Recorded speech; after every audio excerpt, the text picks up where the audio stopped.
जो जिस एजेंडे से हम चुनाव जीत रहे थे हिंदू मुसलमान करके, उसमें डेंट आ गया। गैर कानूनी काम कर रहे हैं तो गैर कानूनी काम तभी कर सकता है जब आदमी को पीछे से भरोसा हो कि तेरा कुछ बिगड़ेगा नहीं। उसका अधिकार बराबर है, चाहे वो हिंदू है चाहे मुसलमान है, किसी को विशेष अधिकार नहीं। नमस्कार, स्वागत है आप सभी का हिंदुस्तान 24 पर और मैं आप सबके साथ विपिन चौधरी।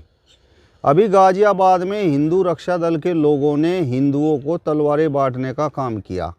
उसके बाद बड़ा हल्ला हो रहा है, लेकिन सवाल ये है कि क्या तलवारें बांटने से हिंदू धर्म की रक्षा होगी? आज इस बड़े ही महत्वपूर्ण विषय पर हम बात करेंगे और बातचीत करने के लिए हमारे साथ इंजीनियर शेषराज पंवार जी मौजूद हैं। सर, सबसे पहले तो हिंदुस्तान 24 पर मैं आपका बहुत बहुत स्वागत करता हूँ। धन्यवाद आपका। जिस तरीके से हिंदू रक्षा दल ने हिंदुओं को तलवारें बांटने का काम किया है, तो मेरा सवाल ये है कि क्या तलवारें बांटने से हिंदू धर्म की रक्षा होगी? नहीं, हिंदू धर्म की तो रक्षा की जरूरत भी नहीं है। ऐसा कोई वो नहीं है कि कहीं बवाल आ रहा है कि अब इस देश में राष्ट्रपति, प्रधानमंत्री, मुख्यमंत्री, जिलाधिकारी, IAS, IPS, पुलिस अधीक्षक, SO सबके सारे हिंदू होते हुए भी अगर हिंदू खतरे में है तो फिर क्या तलवार बांटने से क्या होगा? असली बात ये नहीं है। असली बात ये है कि खींच हो रही है। ये पिछले 4-5 साल से ये दिखाई दे रहा है कि भाई हमारा जो जिस एजेंडे से हम चुनाव जीत रहे थे हिंदू मुसलमान करके, उसमें डेंट आ गया। उसमें भरोसा नहीं रहा उसके ऊपर, और क्योंकि लोग बागों ने वोट समझने लगे, वो वोट नहीं देते, तो अब ये किसी तरह से वो खिसियाट है। वो ड्रामा करना सारा साहब, बांग्लादेशी खिलाड़ी को ले लिया, उस पर झगड़ा, वो आपने जो है मतलब बिना मतलब के इधर उधर के जो है ड्रामे करना असली बात पे नहीं आ रहे। असली बात ये है कि भाई राजनीति अगर करनी है तो राजनीति तो राज्य की नीति होनी चाहिए कि भाई आप शिक्षा की बात करो, स्वास्थ्य की बात करो, कृषि की बात करो, अर्थव्यवस्था की बात करो। उनकी तो बात कोई करता नहीं। बस खाली ये है कि आप हिंदू हिंदू हिंदू करके जो हिंदू, क्या फ़र्क पड़ रहा है हिंदू को? क्या क्या नुकसान हो गया? किस कौन से हिंदू का कुछ बिगड़ गया और कैसे बिगड़ जाएगा और कौन बिगाड़ देगा? मतलब वो 14% या 15% मुसलमान, आपके 80% हिंदू, 6 गुणे आप उनसे 7 गुणे, मतलब बेकार की बात करना, ये कोई मतलब तथ्यात्मक बात नहीं है। असली बात ये है कि भाई आपको जो करना चाहिए था उसमें फेल हो रहे हैं, और फेल हो रहे हैं तो उसके लिए आप बहाने ढूंढ रहे हैं, इधर उधर के ड्रामे कर रहे हैं। मतलब ये जो लोग तलवारें बांट रहे हैं, इनके पीछे सरकार है? सरकार तो नहीं कह सकते, लेकिन एक सरकार की मानसिकता तो है ही। भाई ऐसी नहीं हिम्मत, ऐसे कौन कर सकेगा खुलेआम? पता है कि आपको 6 इंची का जो है चाकू लेने के लिए भी उसके लिए लाइसेंस लेना पड़ता है। आप कृपाण नहीं रख सकते बगैर उसके लाइसेंस के, और आप तलवार बांट रहे हैं, मतलब ये तो आप गैर कानूनी काम कर रहे हैं। तो गैर कानूनी काम तभी कर सकता है जब आदमी को पीछे से भरोसा हो कि तेरा कुछ बिगड़ेगा नहीं। हालांकि ऐसा नहीं होता। भाई आजकल जो आपका जो मीडिया है, ये चैनल वैनल तो सब उठा कर रख दी इसने एक तरफ। जितनी मतलब जो आमदनी है वो जो आपकी न्यूज़ चैनल थी उससे ज़्यादा मीडिया चैनल की हो गई। उनकी वो घट रही है, सारी की सारी उनकी आमदनी घट रही है। तो अब जो डिजिटल मीडिया है, जो आपका ये जिस मीडिया से आप बात करते हैं, सारा का सारा जो है, इसने सारा का सारा हिसाब किताब गड़बड़ा दिया। जो सच है वो सामने आ जाता है। वो तलवार बांटते हैं, उन्हें अरेस्ट करना पड़ता है क्योंकि रिकॉर्ड हो गया। भाई पहले तो कहीं ऐसा हो नहीं था, सुनी सुनाई होती। अब तो सारा का सारा जो है, जहाँ भी कुछ करते हैं वो सारा का सारा रिकॉर्ड हो जाता है। कहाँ भी जहाँ भी ड्रामा करते हैं, अब उनके किस ईसाइयों के बेचारों के तोड़े ताड़े तो वो सब दिख गया, तो सारा अमेरिका नाराज़ हो गया। इससे कोई फ़ायदा नहीं है आप दुनिया को। और फिर एक बात बताओ, आप एक तरफ तो आप ये हो भाई हम हिंदू जो बांग्लादेश में हैं उनकी रक्षा कर रहे हैं, और आप यहाँ ड्रामा कर रहे हो, यहाँ मुसलमानों के साथ आप कर रहे हो। तो आप कैसे कैसे सोच लेंगे कि साहब अगर आप यहाँ मुसलमानों को दबाते रहें, उनका घर तोड़ते रहें, उनका सब कुछ करते रहें, लेकिन आपके खिलाफ़ फिर कुछ भी ना हो कहीं। आप अगर यहाँ मतलब जो है जो धर्म वाले हैं उनके साथ यहाँ कुछ करोगे तो जहाँ उनका धर्म हावी होगा वो वहाँ आपके साथ करेंगे। भाई आप ईसाइयों के यहाँ तोड़ फोड़ करोगे तो ईसाई तो सारी दुनिया में पड़े ना, फिर वो ईसाई नहीं करेंगे कुछ भी आपके। ऐसे सोचना ही गलत है। तो आप जो है मतलब जो कुछ ठीक है उसे करना चाहिए। अरे भाई क्या फ़र्क पड़ रहा है तुम्हारा? तुम हिंदू बना के क्या करोगे? हिंदू में तो वर्ण व्यवस्था है, वहाँ तो फिर छुआछूत है दुनिया भर की। जो है आप रोज़ जो है मतलब शेड्यूल कास्ट के साथ में रोज़ ड्रामा करो, किसी के ऊपर मुँह तो, किसी को कुछ करो, किसी को घोड़ी से तारो, किसी को क्या करो, ये क्या है? फिर और दूसरी तरह आप कहो ना हिंदू हैं वो, तो अभी आपको मतलब व्यवहारिकता की बात करनी चाहिए। आगे सोचो कि भाई कैसे बच्चों की शिक्षा ठीक होगी, स्वास्थ्य ठीक होगा, कैसे इनका उपयोग होगा। सारे के सारे मतलब पढ़े लिख कर घूम रहे बेकार। अब आप मतलब ये सोच ही नहीं रहे कि भाई ये देश का कुछ सोचा जाए, देश का कुछ। ये जो युवा है यार, ये तो संपदा है आपकी। वो मतलब 50-60 साल तक काम करने की स्थिति में रहता है, वो बुढ़ा हो जाएगा तो फिर क्या करोगे इसका। आपको जो आपकी संपदा एक प्रॉपर्टी है, ये युवा जितना भी है ये संपदा है आपकी, ये बर्डन नहीं है आपके ऊपर, बोझ नहीं है। जिन लोगों ने तलवारें बांटी उन्होंने उन हिंदुओं को बताया कि ये आपकी रक्षा के लिए है, और उन्हें बांग्लादेश का उदाहरण भी दिया और मुसलमानों से डराया। मुसलमानों से डराया तो मुसलमान, देखिए बांग्लादेश में भी अगर कोई मुसलमान गलती करता है तो उसको भी अपनी वापसी लेनी पड़ती है। वहाँ पर भी उनको जो है उन्होंने खंडन करना पड़ा। उन्होंने कहा ये ठीक है, ये तो एक उसकी हत्या हुई जिसको जलाया, उसके लिए भी कहना पड़ा कि सर नहीं साहब ये तो आपस में झगड़ा था। वो देश को आकर के खंडन करना पड़ता है। ऐसा नहीं है कि आप कुछ भी कर दो और कोई कुछ बोलेगा नहीं। अगर वो भी मुसलमान भी गलत करता है तो उसका भी वो भुगतेगा, उसको झेलेगा वो। आप मतलब ये सोच सकते हैं कि साहब यहाँ मुसलमान कुछ गलत कर देगा हिंदू के साथ में, ऐसा हो सकता है? वो व्यक्तिगत बेवकूफ़ी होती है, बहुत सारे लोग बेवकूफ़ होते हैं, हिंदुओं में भी बेवकूफ़ है, मुसलमानों में भी बेवकूफ़ है। और इसे तलवार बांटने से क्या रक्षा हो जाएगी? कितनी रक्षा हो जाएगी आज के ज़माने में? आप वो जो बम ब्लास्ट हुआ दिल्ली में, तो तलवारों से रक्षा हो जाएगी उसकी? ये कश्मीर में हो जाएगी रक्षा? ऐसा करने से कोई, देखिए अभी जितना कश्मीर है आज में, जितनी कश्मीर की आबादी है उससे ज़्यादा पर्यटक गए हुए वहाँ। तो वहाँ तलवार लेके जाओगे? तलवार वहाँ रक्षा कर लेगी तुम्हारी? ये सब बेकार की मतलब खिसियाट है। मुझे तो ये मानना है कि भाई आपको इनको दिखाई दे रहा है कि भाई हमने कुछ किया है नहीं, विकास कुछ किया नहीं है, ना शिक्षा ठीक की, ना रोजगार दिया, ना कहीं अर्थव्यवस्था ठीक हुई। जितना आपकी जीडीपी है उससे ज़्यादा आपके ऊपर कर्जा हो गया। तो ये सब खिसियाट है किसी तरह से हम, लेकिन ये चलेगा नहीं। मतलब हिंदुओं को मुसलमानों का डर दिखाकर एक तरह से जो हिंदू नाराज है उसे दोबारा फिर से वापस लेकर आने की योजना है। मतलब वापस तो कोई नहीं आना। अभी तो ये सोच रहे हैं कि हमारा जो वोट बैंक था वो हमारे साथ क्यों नहीं है। भाई सवाल तो इनका जो 2014 में जितनों ने वोट दी थी, तो वो 2019 में किसी तरह से इन्होंने जैसे तैसे जो कुछ किया, लेकिन वो 24 में क्यों घट गई? वोट इनकी घटने का डर है ना, इन्हें बढ़ाने का या रोकने का डर नहीं। डर ये है कि वो रुक नहीं रहे।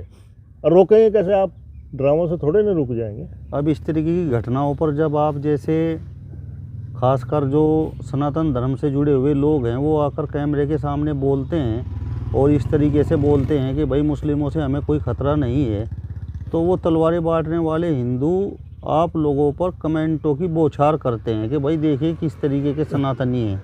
तो क्यों अब आपको तो सनातन का धर्म का पूछना पड़ेगा ना। धर्म क्या है जानते हैं? धर्म क्या है? हिंदू क्या है? हिंदू की व्यवस्थाएं क्या है? हिंदू मतलब आप अगर वर्ण व्यवस्था को मानते हैं, आपका मतलब सारे कर्म कांड करते हैं, तो हिंदू वैसे ही थोड़े ही हो गए सबके सब। आदि जो 80% जनता का तो कर्म कांड ही नहीं होता, जनेऊ संस्कार नहीं होता, तो आप उन्हें हिंदू कह दोगे? आप है हिंदुत्व में, आप अब तक यही कहते रहे कि भाई हिंदुत्व में जो है सहिष्णुता है, सबको बर्दाश्त करते हैं। लेकिन आप क्या दिखा रहे हैं? बर्दाश्त कर रहे हैं लोगों को, सहिष्णुता दिखा रहे हैं। ये सहिष्णु होने का मतलब तो ये है कि भाई जब आप पर सत्ता होती है तब अगर आप बर्दाश्त करते हैं तब तो पता लगता है ना आपका। भाई गरीब तो बेचारा जो है सहन करता ही है ना। गरीब तो सहन करेगा ही, या कम है तो वो संख्या में कम है और सहन करेगा ही करेगा ना वो। लेकिन जब आप पर सत्ता होती है तब आप दया भावना दिखावें, तब तो आपको कहा जाएगा कि आप सहिष्णु हैं। सत्ता का एक तरह से ये दुरुपयोग है। हाँ, दुरुपयोग ही है, दुरुपयोग है। और दुरुपयोग और दिक्कत है। भाई आप अगर कुछ भी कर रहे हैं विकास के लिए वो तो ठीक है, उसे तो कोई गलत नहीं बताएगा ना। आप मान लो कोई विकास का कार्य कर रहे हैं, आप शिक्षा बढ़ा रहे हैं, स्वास्थ्य बढ़ा रहे हैं, आप सिंचाई बढ़ा रहे हैं, आप रेल बना रहे हैं, आप कुछ भी कर रहे हैं, तो उसमें तो किसी को कोई दिक्कत नहीं, अच्छा है, सबको अच्छा लगेगा। लेकिन अगर आप बेकार का जो है मतलब आदमियों को परेशानी में डाल रहे हो, अब उनको भी बेचारों को जिनको तलवार दी थी उन्होंने सबने माफ़ी मांगनी पड़ी, खुद इन्होंने भी माफ़ी मांगी जो बांटने गए थे। तो ये क्या है? एक ड्रामा ही तो हुआ, और क्या है?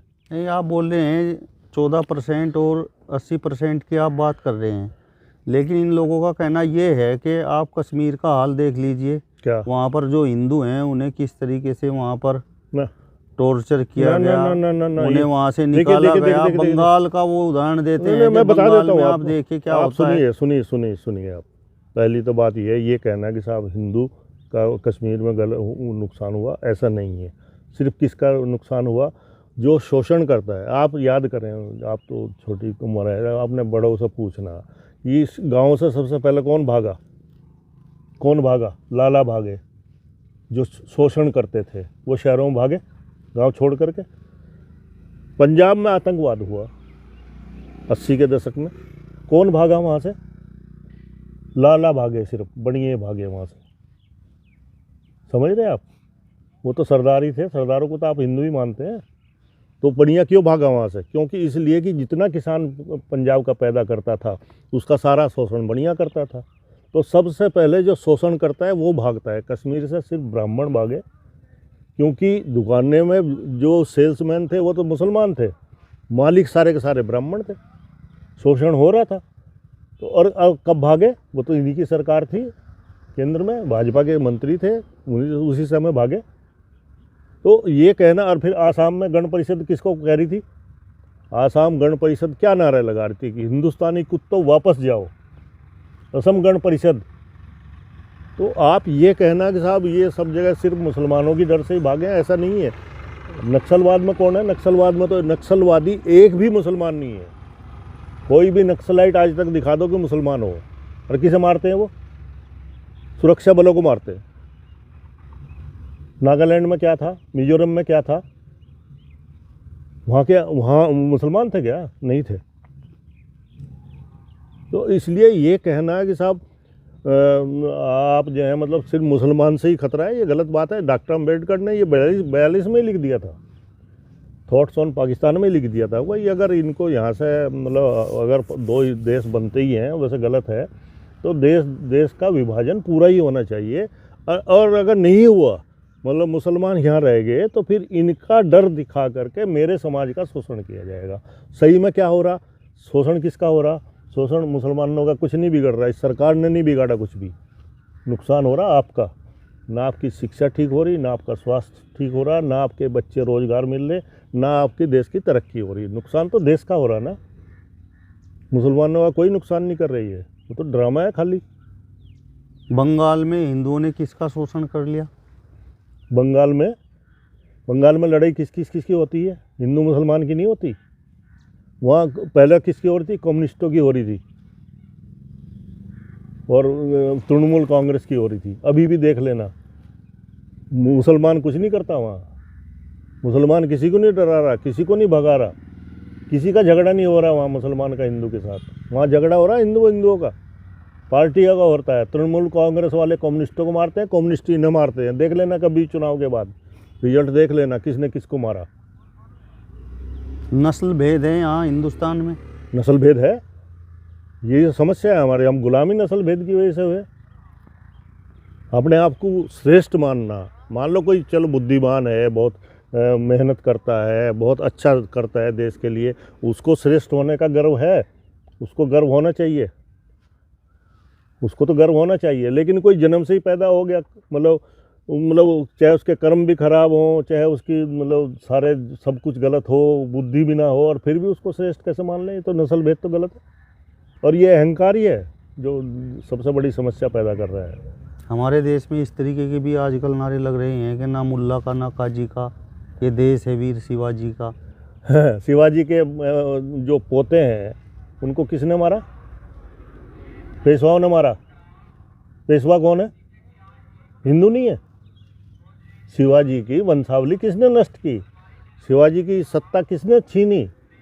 पेशवाओं ने छीनी ना। तो शिवाजी का बनना है तो फिर मतलब ये भी तो देखना पड़ेगा कि शिवाजी का वंशनाश किसने किया। डिसेप्शन पढ़ लो, रखी हुई है डिसेप्शन, पूरी बुक है उसके ऊपर कि किसने डिसेप्शन किया शिवाजी के साथ में, गद्दारी किसने की। बस मुस्लिमों का इस्तेमाल केवल हिंदुओं को प्रचार प्रसार के लिए, पार्टी के प्रचार प्रसार के लिए है। मुसलमान जो आप बताओ, अकबर के वो कौन थे? नवरत्न, बीरबल नहीं था, टोडरमल नहीं था, मान सिंह नहीं था। और महाराणा प्रताप की तरफ से कौन लड़ रहा था? मुसलमान नहीं लड़ रहा था। और अकबर की तरफ से कौन लड़ रहा था? मान सिंह नहीं लड़ रहा था। ये सब कहने की बातें हैं, बेकार की बातें हैं ये खाली घृणा, नफरत, बिना मतलब की नफरत। अरे भाई, अगर कोई गलत करता है तो उसे देने के कानून की सज़ा है, कानून का प्राविधान है हमारे यहाँ। अगर कोई मुसलमान भी गलत करता है, सज़ा दो। लेकिन ये जो बकवासबाजी और खाली वोट के लिए आप करते हैं, ये तो नहीं चलेगा ना, नहीं चलने का। ये हो गया, ये फेल भी हो गया, जनता भी नहीं स्वीकार कर रही।